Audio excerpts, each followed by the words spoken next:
Okay, so welcome to the Marshmallow Party. I'm very excited to see you. I'm Erica. We all know each other, I think, on this call so far, and I'm very excited that Jamie Kowatch is here today. If you didn't do the last Menopause Party with Jamie, she is a wealth of knowledge, registered dietitian based on the West Coast, has become a friend, and I'm just so happy that you're here. So Jamie, welcome. Nice to Thank see you. you. Menopause nutrition and how it's more than protein. And when you hear about menopause nutrition, you hear eat protein, eat protein, eat protein. And then you'll hear like a little eat fiber. And then you'll hear a little take these vitamins, K1 or magnesium. And then you'll hear intermittent fasting works, and you'll hear a bunch of stuff. And so I thought that I'd have Jamie on tonight just to kind of clear up some stuff, answer any questions you have. Jamie, is there anything else that you want to share about yourself before we start? Your journey Um, to becoming a dietitian and your passion for doing it? yeah, sure. I am a dietitian, diabetes educator. I'm up in Seattle. I got into being a dietitian and diabetes educator because I've had type 1 diabetes myself for 35 and a half years. And I, there's a lot of judgment, there's a lot of guilt and shame, there's a lot of misinformation and disinformation out there. And my biggest thing is helping people get through and figuring out what the lies are, what the misconstrued information is, and just having a better relationship with themselves and with food while achieving your goals. I Um, love that. I love that. And knowing that we're all humans, we're not robots. And so we can't be perfect 100% of the time. Absolutely not. I'm not the food police. Treats are important. That's right. That's right. So, Jamie, I'm curious because you are also in perimenopause, correct? Yep. Yes. So, in all of your studies and in your journey with perimenopause, have you done anything to alter your personal nutrition, knowing what you know? And if so, what is it? And yeah, that's it. I really haven't done anything to adjust my own like nutrition or intake. Um, Other than just I've been focusing more on strength training. And so just being keeping it a little bit going back to the P word, going back to making sure that I'm getting well balanced meals, there's protein in them, there's a sufficient amount, and vegetables throughout the day. Good. So I obviously, like, you see all the menopause memes and all the things that are happening about um when people are going through menopause. Can you explain for anybody who hasn't had any experience entering into perimenopause and what happens inside your body and why it is important to increase your protein levels? I mean, perimenopause is about the increased variability in our hormones Mm-hmm. and the less cyclic vert of it. It's not as predictable. And our hormones are they're in that category because they're things that have their fingers in every single system on our body. They're not just working in whatever area they're made in. They are foundational to every single part of our body, and that includes estrogen and progesterone. And they are heavily involved in our metabolism, in developing muscle and maintaining muscle, and all of those things. And in terms of muscle, one of the main things to pay attention to is, are you getting in enough protein that can then be broken down to be a building block for whatever your system needs or you want? Right, because when we are in perimenopause, we lose lean muscle mass. Mm-hmm. So protein helps us be able to rebuild and maintain the muscle mass that we have, right? Hopefully maintain at the very least, but yeah. But it is possible to build with a combination of a high protein, high fiber diet and strength training and resistance training. So Yep. it's kind of like the meeting of the minds, the best of all worlds. Can you tell me what role fiber plays as we age and how it can benefit us, how it can benefit us no matter what, and how it can especially benefit us as we age. I am curious what people's understanding of what fiber does for the body. Um, Do we want to have anybody just I put in the I chat what would you think fiber does for the body? please.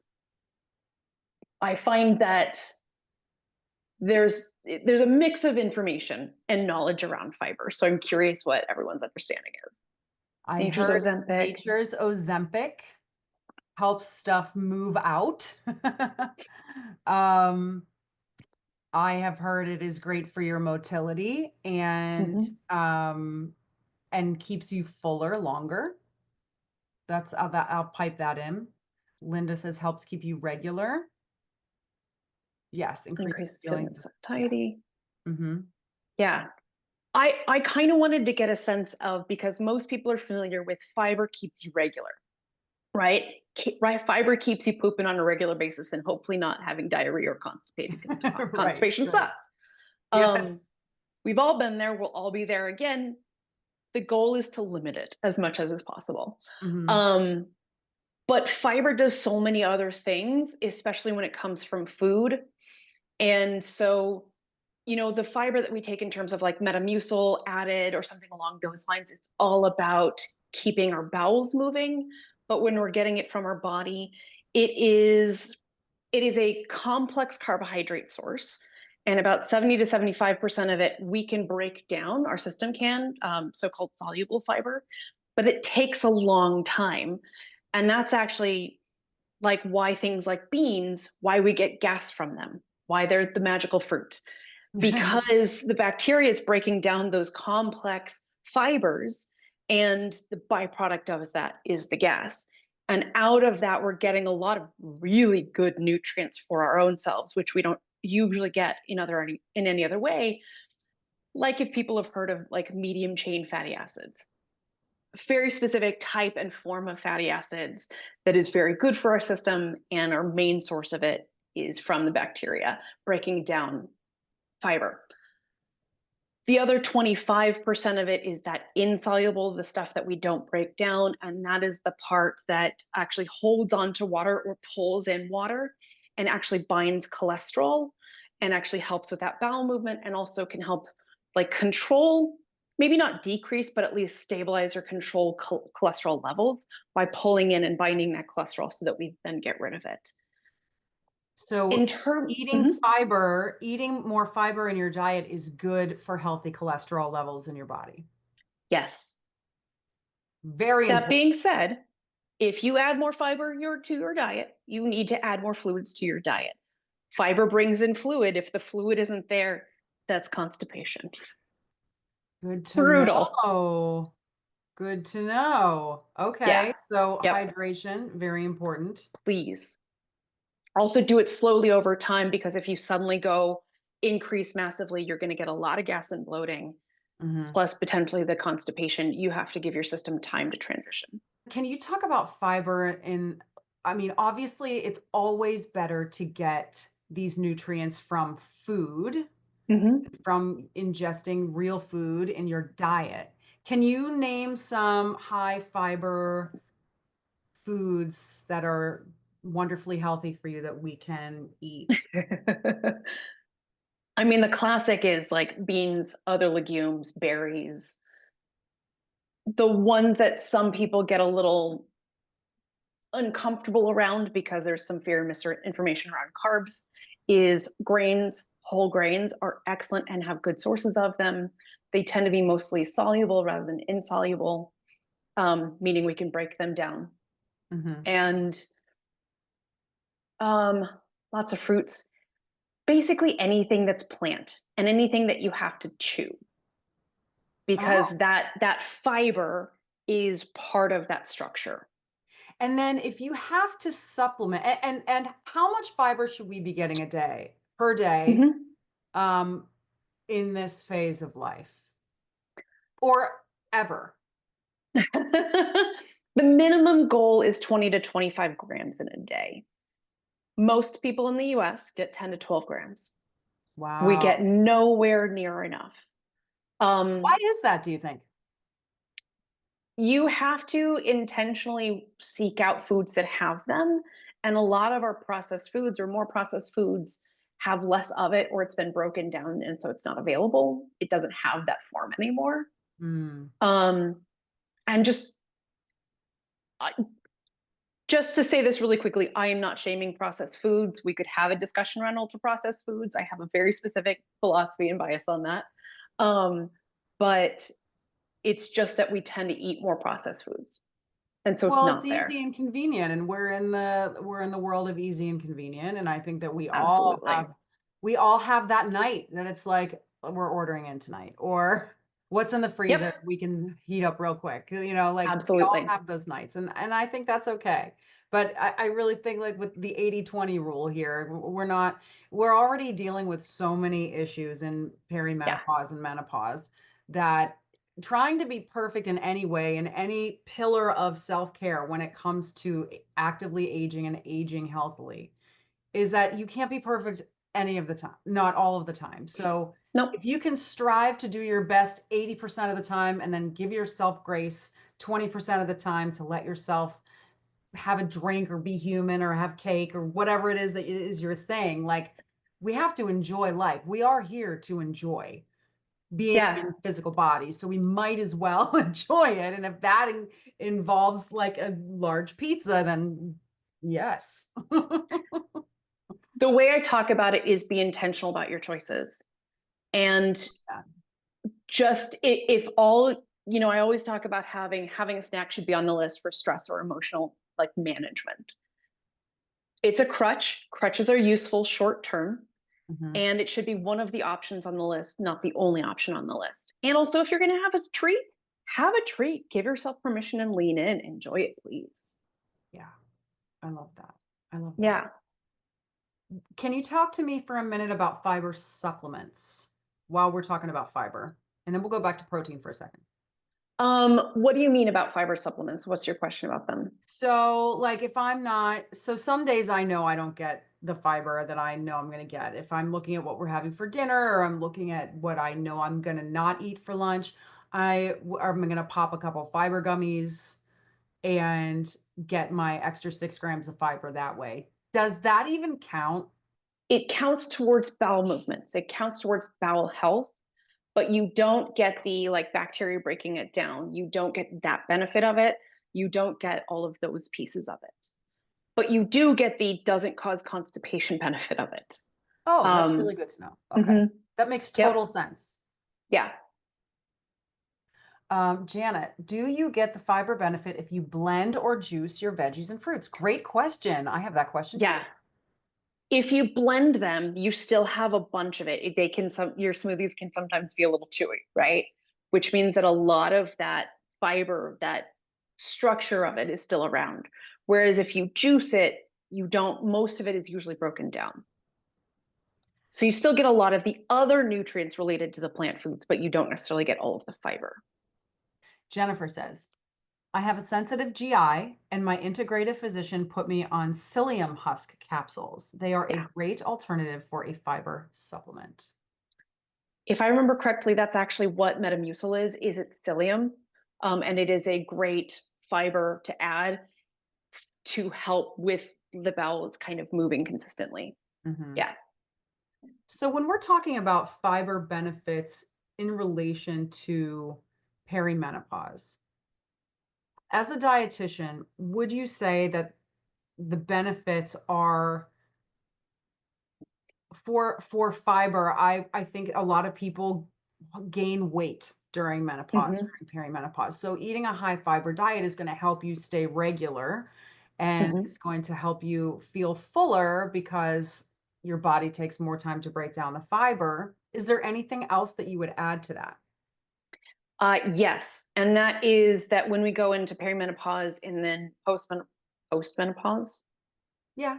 Or Dr. Sharon Malone says, once you're in menopause forever. So, Fair. but yeah, Brain just went, yeah, it's um, semantics. Yeah.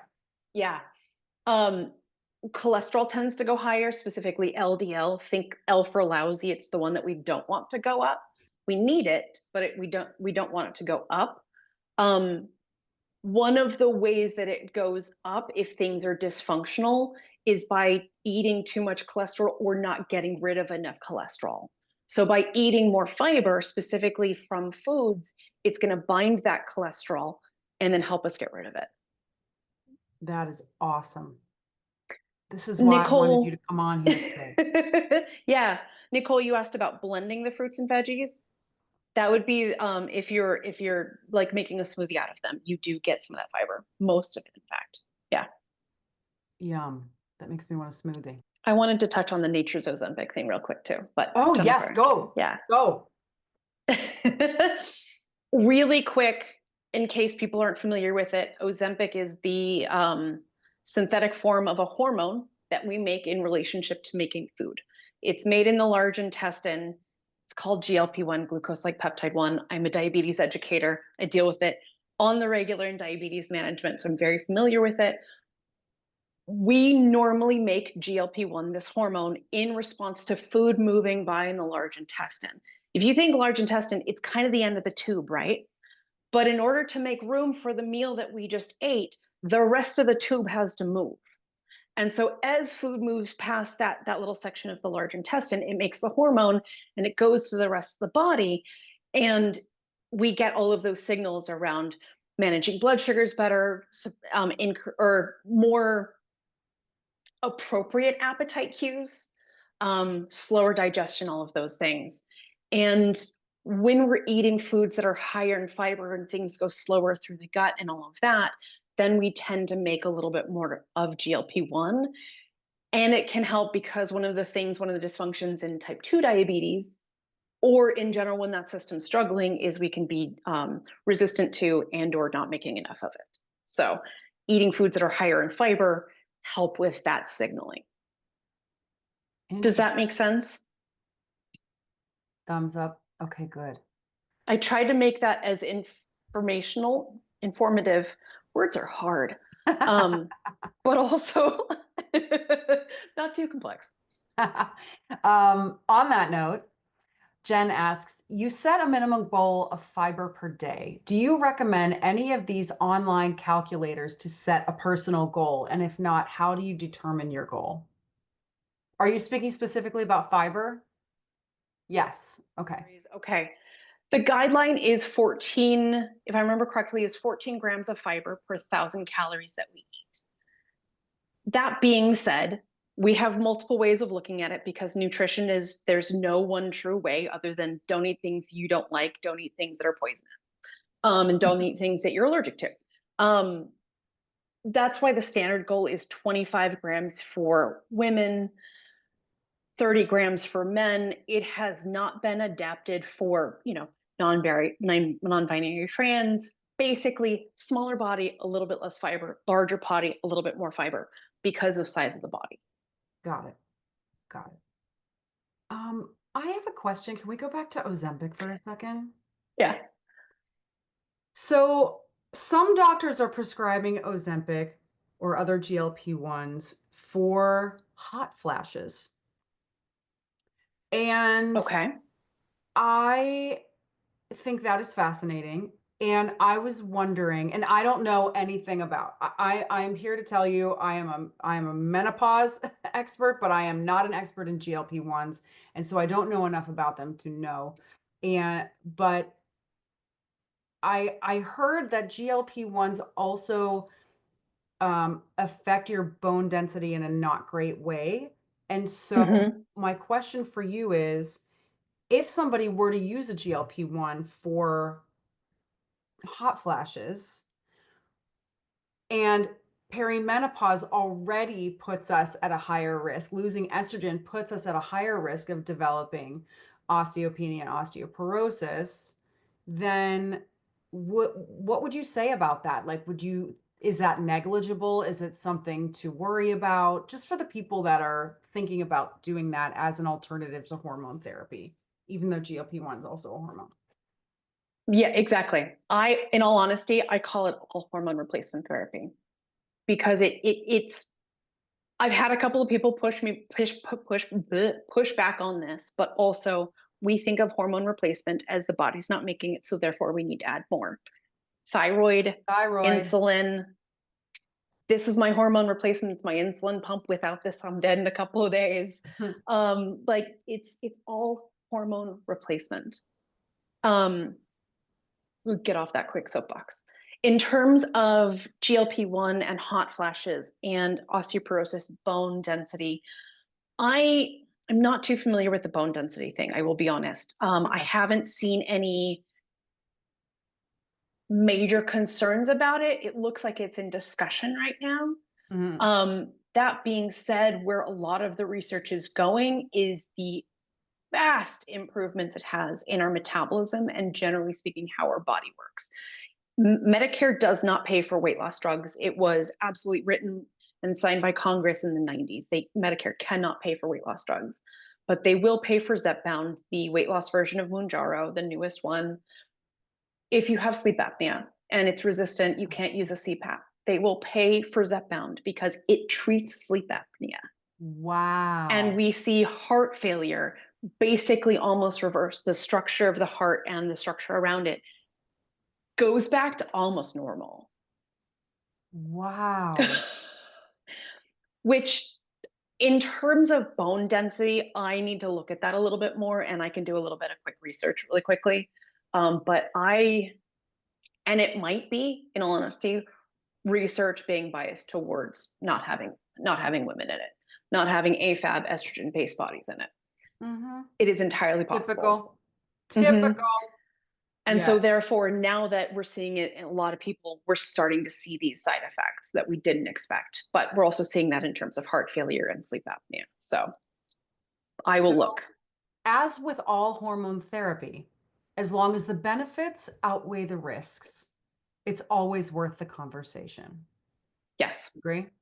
Absolutely. I love that. I love that. And it's not a one size fits all situation. You have to look at every aspect of your health before you make a decision like that. And that's what we're all about. We're all about just learning. Yeah.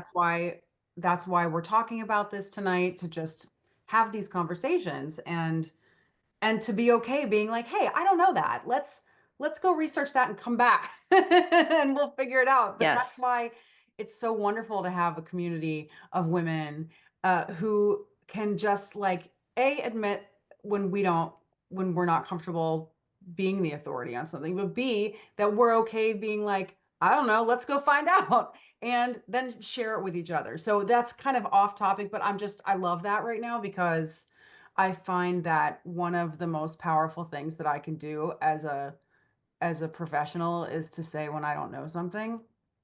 And Yeah. We're not robots. Absolutely. Yeah. So yeah, let's talk about that later, and maybe I can send like and I'm sure there's so much research to be done too. It's still early days, right? And Absolutely. asking all the questions. Nicole said the issues also when you are in perimenopause, some doctors won't even talk to you about that. About what, Nicole? About hormones? Hormone therapy? Yes, about hormone therapy. Yeah, I know. And this is it's the battle, it's the uphill battle that we're all fighting right now, is that there are many, many physicians who were not properly educated around the benefits of hormone therapy and who came into becoming doctors when the Women's Health Initiative in 2001 came out and said that it caused breast cancer and it caused this mass panic. And everybody said, stop what you're doing, stop taking it, it's dangerous.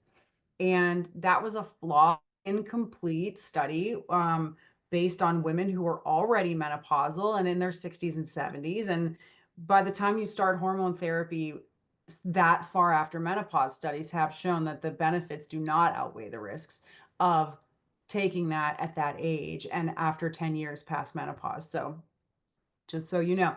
But yes, it is definitely something that I do a lot, is help my clients advocate for themselves with their doctors about menopausal hormone therapy. And if you need any advice about that, Nicole, hit me up afterwards. We'll talk about it, because it really is like a one person at a time situation, like based on your own health history and based on what you want and what your symptoms are too. And then it's a multi, I always think of like one of those, it's like a cell with like all the little things shooting out, like a spiky The ball. receptors. Hmm. Yes, and it's the spiky ball, and all the spikes are hormone therapy, exercise, nutrition, sleep, stress regulation, self-care. Like there's so much stuff that goes into feeling like a complete human being when you're in this phase of life, and it's not easy. So if you want to have the talk about the hormone therapy, which can help you so much with the other aspects of your life, if it's for you, then definitely get in touch with me. I can help you out. Does anybody have any questions? Because I know that I titled this More Than Protein, Essential Perimenopause Nutrition Hacks, right? So does anyone have any questions before we move on about protein in particular as it relates to menopause and how we have to eat differently? Jamie, maybe you can list your favorite sources of protein. Um, I and can, but I struggle because I cannot stand the texture and flavor of any bean or most legumes in general. So don't listen to me for best sources. Well, you were Lentils, actually a beans, great resource disgusting. when I had a client a couple weeks ago who is allergic to all legumes and needs to up her protein. So we talked about yogurt, Greek yogurt, and we talked Yeah. about lean meats and fatty fish. Is there a certain amount at this stage you should get of protein? Yes. Yeah. Really quickly as an aside, getting back to bone density, I don't know where the discussion point about loss of bone comes from. All of the research in that includes up until this year actually shows either bone density stabilizes during weight loss or it actually potentially increased. So I don't entirely know where the discussion around loss of bone came from, Mm, but it might have come from there was a lot of fear of like hair loss and fat loss, which is a part of rapid weight loss. mm-hmm. It's the shock to the body, which we can get to, but want to get further answer the protein questions. I can do this for you, or we can kind of, or you can do the math for yourself. I don't know what it is in grams per pound of body weight. It is in, I just always do it in grams per kilogram of body weight because that is how I trained, and that's just the math that I do. And so the recommendation is a minimum of 0.8 grams per kilogram of body weight. It's not much. It's usually 60 to 70 grams for people. Unless you're, like 250, 300 pounds, then we're getting closer to 80, 90 grams. And then we can kind of go up to about probably 1.2 grams if you're lifting heavy weights. If you're getting into bodybuilding, then your needs may be higher than that. But unless you're really and truly getting into bodybuilding and really focusing on that, then your protein needs are not more than 1.2 grams per kilogram of body weight. And a kilogram is how many Take pounds? your weight in pounds and divide it by 2.2 I was going to is the say number of 2.1. I was kilos. so close. 2.2. Yeah. Okay. So take your weight, divide it by 2.2. And then if you look at that number, that's 1 gram per kilogram of body weight, right? Mhm. So it's Right. somewhere around that. So say that gives you, I don't know, I think mine is 85 or something. I don't know. I don't know exactly Mhm. what it is. So for me, that would put me probably somewhere between like 65 and 100 grams of protein. I've heard people saying you need much more than that. Is there a Yeah. downside to eating too much protein? There's a lot of things that come with protein, and it's not the things that are beneficial to our body. Mm, Especially if a lot of your protein is animal sourced, is animal based. And I don't mean fish, I mean animal, land animal, if you yeah. will, not sea animal. Red meat, not just beef, pork, lamb, veal, all of those. Red meat is very, very hard for our system to digest. And if you eat processed forms of it, significantly increases your risk of colorectal cancer. No, thank you. No thanks. Um, Hard and pass. if you don't eat it for longer than like a month, 6 weeks, you suddenly have a lot of GI side effects and are sick if you eat meat again. Eat like ground, have a burger again after not eating it for 2 months because your system basically went, cool, I don't have to deal with this, and forgets how to digest it. It's one Fascinating. of the only things that our body goes, no thanks. I wonder why that Um, is.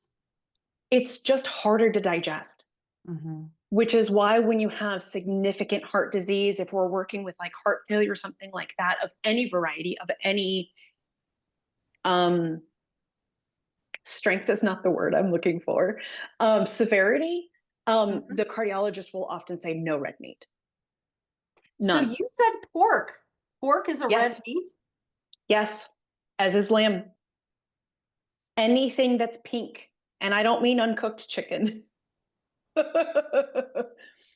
Pork is red meat. Yes, yes, So the whole campaign about when we were kids and it said pork, the other white meat, they lied. nope, yep, it's an absolute lie. My mind I is mean, I blown. don't know if it was intentional or not, but it is incorrect.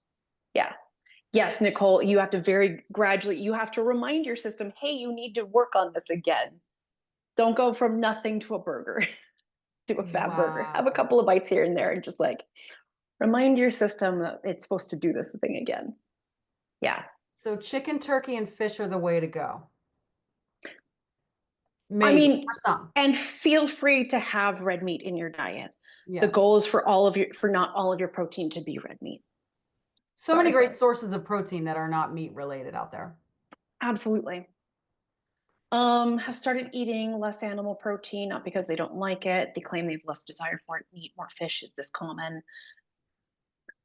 I don't know, in all honesty.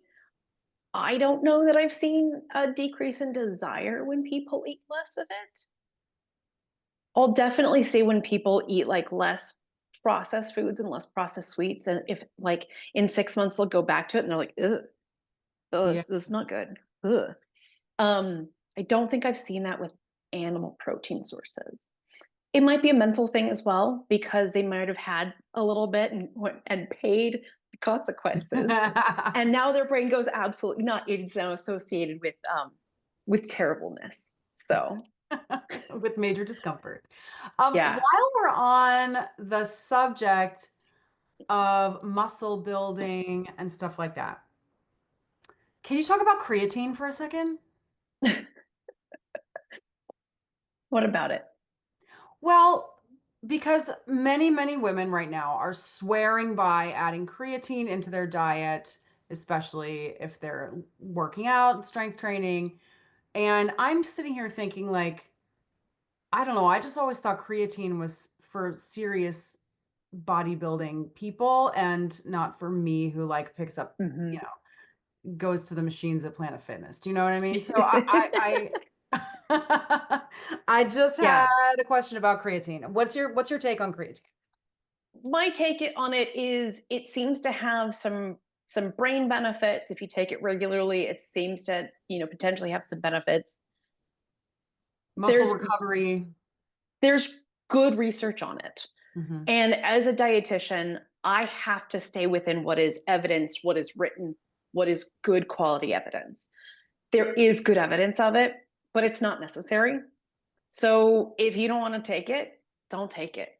So if we're cutting a budget, if things are Cut. tight right now because eggs cost $11, you can skip the creatine. Absolutely. What else can you skip? What about multivitamins? What about that? Eh. Really? We're not going to get very much benefit from them. If I recommend someone is going to take a multivitamin, and that's because they're coming to me pre weight loss surgery, and we need to make sure that they are not deficient in anything, or they come to me deficient in things, or they eat very, very few foods for whatever reasons, then I will recommend a multivitamin, but only at most every other day. So if I'm spending $48 a month on some fancy organic multivitamin, I don't need to be doing that. I would say that there's probably no need for that, and there's just as good sources that are far cheaper. Um, Good old Flintstones vitamins, right back to childhood. I can basically taste them. Totally reasonable. I could taste them too.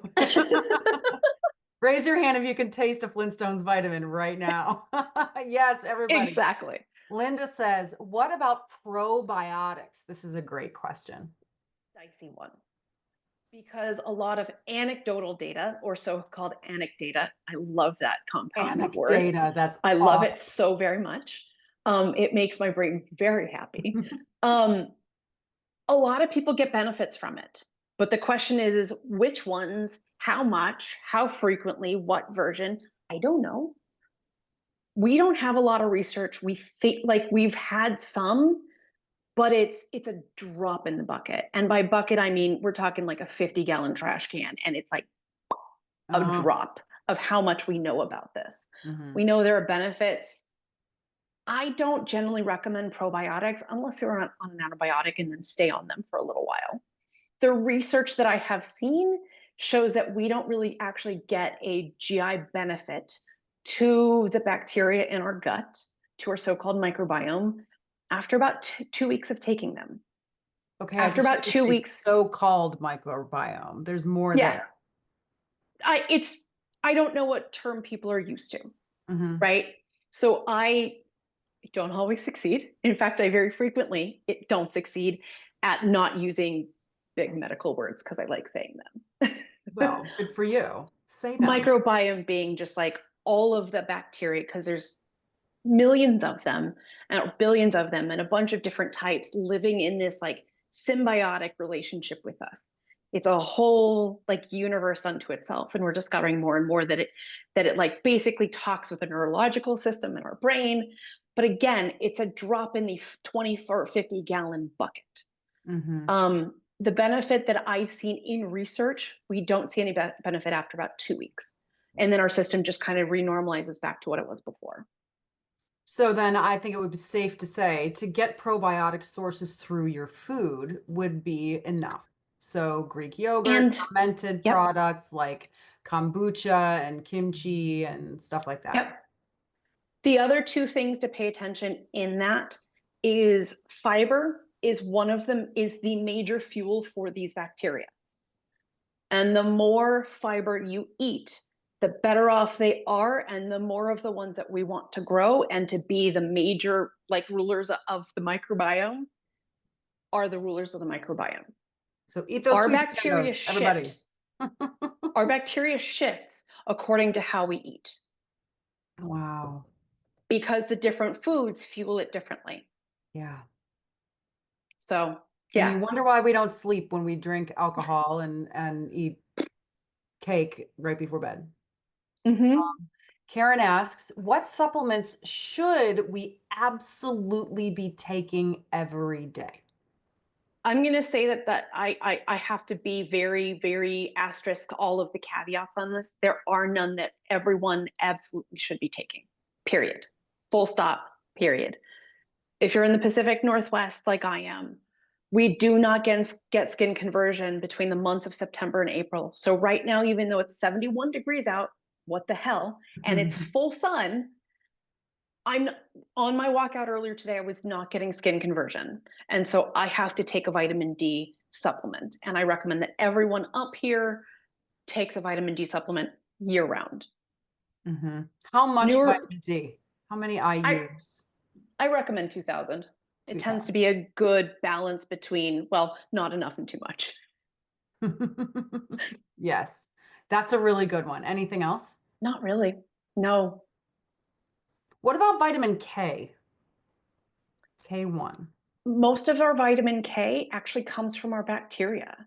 It's why infants need the shot of it, because they don't start making it until they start getting bacteria and start getting food from breast milk or formula.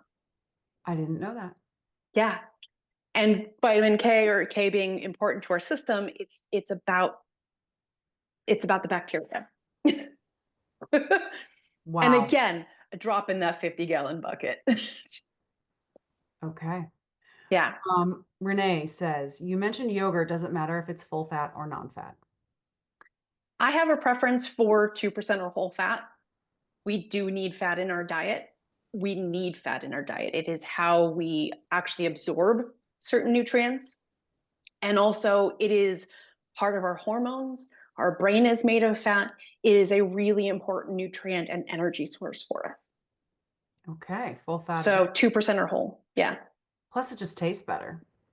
Agreed. And And delicious we're part talking of this. plain yogurt. We're not talking like Dannon strawberry, vanilla yogurt. We're talking like organic Greek Not whole. necessarily. No?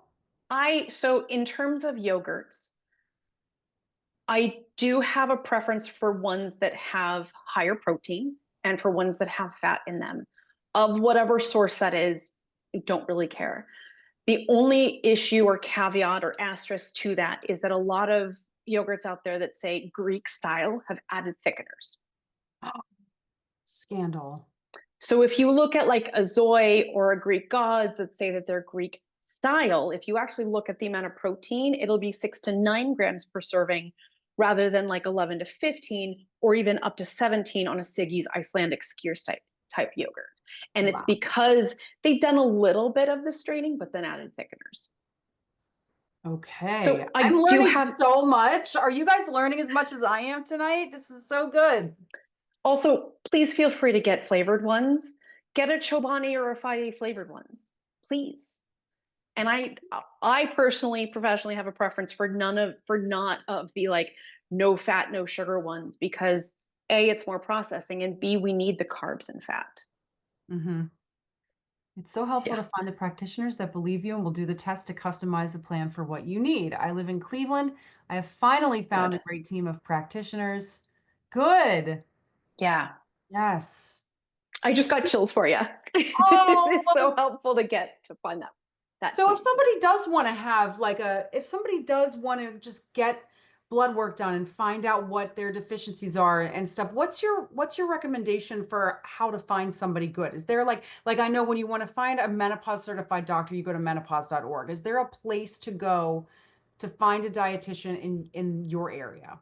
The generic is going to be eatright.org and search for a dietitian that specializes Right. in what you're looking for. Eatright.org is the website for the Academy of Nutrition and Dietetics. Not Okay. all of us are registered with them. There's issues, as there are with all of them. Yeah. Yeah. But, Okay. Well, that's a you good know, jumping off point then. exactly. And then look at people's websites, look at people's statements. If they're talking about weight neutrality, but then they're focused on weight loss, bullshit. Mm. Bullshit. There are a lot of resources and there's always word of mouth. And as long as you trust and do your own research and then listen to your gut, um, you might just find someone the old fashioned way. Um, Can I'm really sorry, Erica, but can I just jump in with a really strong pet peeve? yes. Please do your research if someone is calling themselves a nutritionist. I knew you As were a going to say register, that. I knew you were going to say that. As soon as it came out of my mouth, I was like, Jamie's going to say something about this and I want you to. So go. yeah, as a registered dietitian, or there's also the so-called registered dietitian nutritionist. Because of my very strong feelings on this, do not call myself a registered dietitian nutritionist. I keep the RD. Um, I have a very specific education. In fact, I have 2 degrees in dietetics related things, dietetics being study of diets, whatever. And then you have to do a 16 to 1800 hour internship, and then you have to sit for an exam, and then it's 75 CEUs every 5 years. And then I also have state certification, which is, just an additional fee. But some states you also have licensure, which means that you have a state board that backs you up.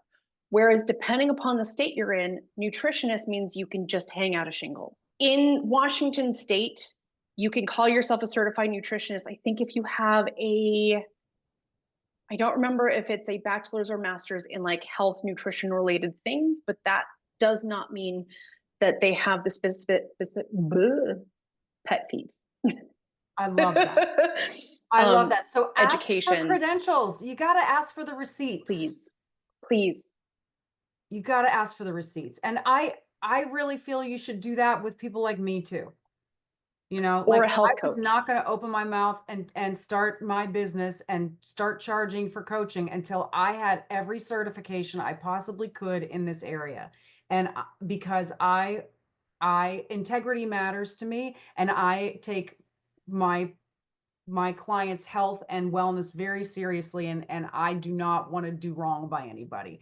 And I don't want to be a liability, you know? So we have to be very, very diligent. So ask for the receipts, ask for the certifications, Yeah. ask for, because when you have a certification like Jamie does, or even in the menopause cert like me, you have to do continued education on a regular basis to stay updated with the latest research so that you can adjust your practice based on what's now instead of what was 20 years ago, because then you're going to end up just like every gynecologist with the WHI and not be helpful to anyone.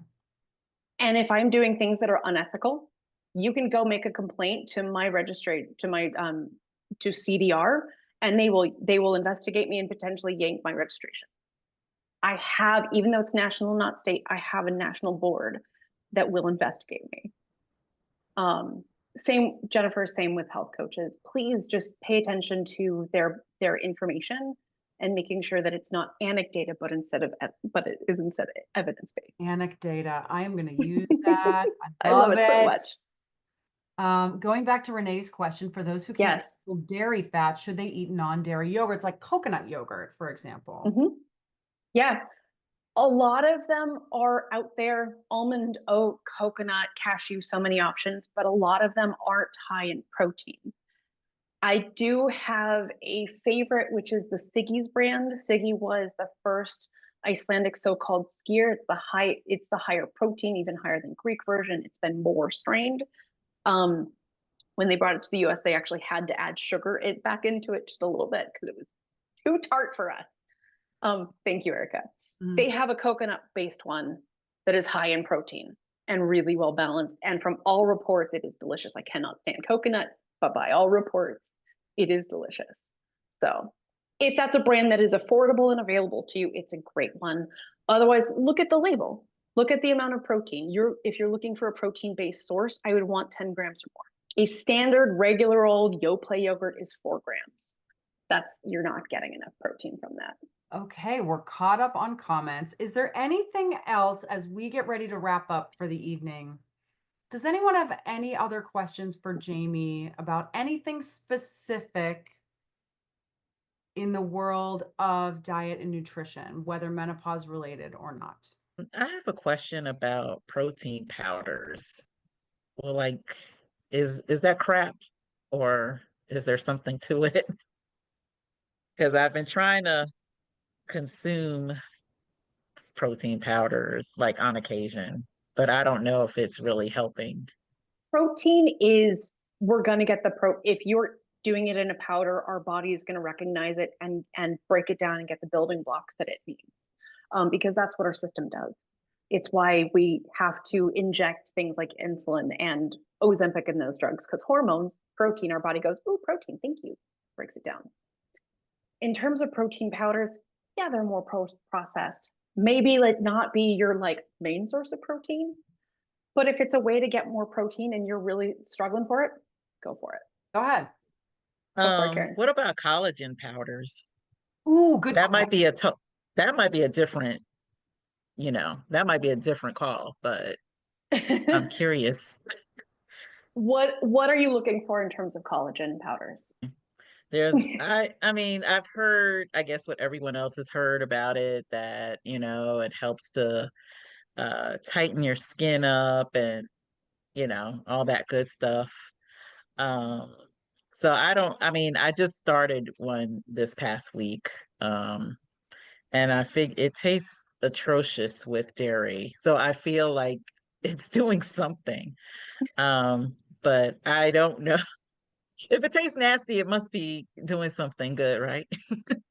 Um, Absolutely not. Absolutely not. It's I know, nutritious and delicious. I'm joking. But Yeah. yeah, so I didn't know if that was, you know, because it's It's internal as opposed to an external source of collagen. I don't know if it's helping. some people have reported a benefit in terms of like joints and muscles, but in terms of like skin collagen, that's in the skin care realm. It has nothing to do with what we eat or the collagen we eat. Because again, our stomach or intestines are going to go, oh, protein, and break it down. So Okay. we'll get a little bit in that transition in terms of benefits to other collagen areas in our body, but not in terms of this. Mm. In terms of pea protein powder, has great sources of fiber. If you like it, no issues. There is a question right now. I think it was what was it? There was something excessive found in pea proteins. So the recommendation right now is actually to not do pea protein, vegan protein powders. And it was a legitimate concern. Really? Yeah. I can't remember what it is, but it wasn't arsenic. It Oh was, God. I mean, arsenic is in our soil. Yeah. So we are regularly consuming a little bit of it. Its amount over time. Lead. It was lead. Oh my Lord. Yeah. So right now, avoid pea protein powders while they're figuring that out. Because most of them were found with it. It's because, again, it's in the soil. Mm. And so they weren't really necessarily, I don't know if they weren't paying attention to it or what, but it got found out. So right now, avoid pea protein in particular. And I had a question, and I've been teasing this for the past 2 Mena parties we've done together, and I know it's time to go, but just if you could talk about intermittent fasting in the next 2 minutes or less and why you think it's bullshit, please. So the biggest research or most recent, if you're looking at, words are hard. The research that looks at meta-analyses where they're looking at a bunch of different research in a similar category, when they looked at intermittent fasting versus any other diet program out there, they all relatively lost weight. Once you got over kind of the first few months of differences, they all had the same relative impact over the next year or two. All of them, no matter what the diet was, and it's because of caloric restriction. Period.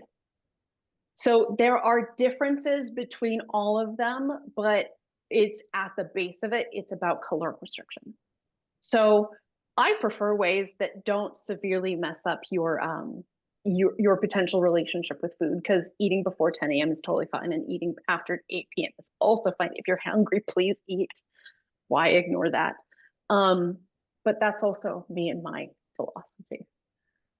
Well, I think there's something to that. And I think that with intermittent fasting, I think one of the benefits of it is that you don't eat a few hours before bed. Therefore, your body doesn't wake you up in the middle of the night because your digestive system is at rest. And then if you're sleeping better, then your hormones are in better shape. And if your hormones are in better shape, you're not it's kind of like a domino effect that Yeah, could be achieved any myriad of other ways. the only reason I would necessarily recommend that someone stop at a certain time is because if they have reflux. The recommendation is to not have food within 3 hours of going to bed, because once you go horizontal, everything just moves. And GERD is not a good thing. Acid in our tubes, not a good thing, except where they're supposed to be contained. Right. So otherwise, if you put in external restrictions, it can severely mess up relationships with food, and in the extreme can actually cause eating disorders and anything like that. I'm like, absolutely not. Yeah. No, we don't need that in our lives. No. We don't need that in our lives. This is the time of our lives that we're meant to enjoy, not restrict. Yeah. And all foods can be part of a healthy diet. You see why I love her so much, you guys? So easy. We have one more question. What are your thoughts on the Optavia diet? Just curious. Do you know what that is? I've run across it, but I cannot remember what it is. I have such a strong cynicism on this. The opening words are build lifelong healthy habits with their guidance, support, and science-backed plans, because weight loss works when it's more than just weight loss. Which to me feels like a lot of marketing that is designed to separate you from your money. And a lot of these, I don't know anything about Optavia. I'm looking it up on my phone. But a lot of them set up a premise that if you don't succeed using their very, very tight like recommendations, then you've failed. More like they actually set you up for failure, and they have failed you because they've actually set you up for failure and taken your money and run. Again, very cynical opinions on these things. Well, do your research. I think that the bottom line is do your research and know what you're getting into before you get into it. Would you say that's fair? Absolutely. Yeah. Nicole, if you did have an eating disorder in your teens, will it affect you now? I would be very, very careful around any restriction and any kind of specific rules around food if you have a history of eating disorders, because having a history disorder or eating disorder means you have an eating disorder. It's like alcoholism. Just because you are currently sober doesn't mean it's not there in your brain, ready to take you down, right? So I would just be careful and know what your triggers are, and continue working with your mental health therapist. Please have a mental health person, and like keep figuring out, are there changes to those triggers as life changes, as your system changes. Yeah, that's tough. It's a tough one, but really important to talk about. So Yeah. maybe that's fodder for our next meeting. There's always so much to talk about with you, Jamie, but we're at time, and I don't want to take advantage of everyone's evening here. I've held you hostage for an hour, and what an incredible hour it's been. I learned so much. I hope you learned so much. Jamie put her email in the chat, jamie@kowatch.net. I will also put it in the replay email in the morning, so you will get that. Jamie, thank you so much for spending your time with us tonight. You're so very welcome. All of my guests on the Menopause donate their time to help you and help educate you. So I'm always so grateful, and just have to shout you out, Jamie, for giving your time so graciously. Absolutely, my pleasure. I just adore you, and thank you. I'm going to send as much information as I can in tomorrow's replay. And if you have any questions for me, you can reach out to me at erikashannonmovement@gmail.com, and I will do my best to get back to you ASAP. So have a good night.